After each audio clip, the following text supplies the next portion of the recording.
Како и сите предлог буџети на министерствата, така и предлог буџетот за земјоделство за 2023 година е развоен, базиран на мерки за поддршка на земјоделците, антикризни мерки за одржливо изголемено домашно производство на храна, односно на земјоделски производи во услови на криза, капитални инвестиции и модернизација на земјоделството на среден и на долг рок.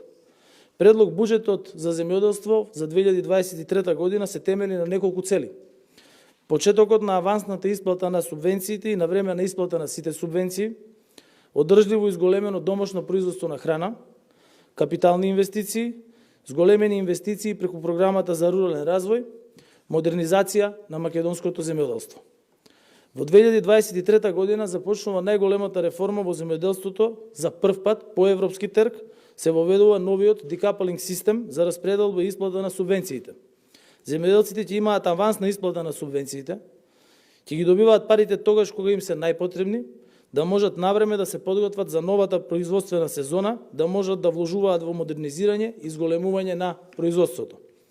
Во тој контекст дополнителна поддршка добиваат оние земјоделци кои ќе се насочат кон производство на стратешки култури со користење на сертифицирано семе и производот ќе го предадат кај регистрирани капацитети или земјоделски задруги.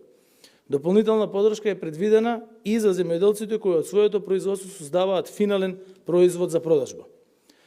Зголемувањето на домашното производство е директно условено од капиталните инвестиции во водостопанската инфраструктура и наводнувањето на земјоделските посеви. Затоа и наредната година силен фокус ставаме на капиталните инвестиции во модерни системи и брани за наводнување.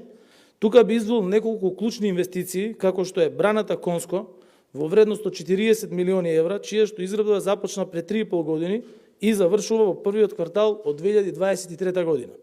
Не можеме да зборуваме за развиено земјоделско производство ако немаме современи откупни и дистрибутивни центри.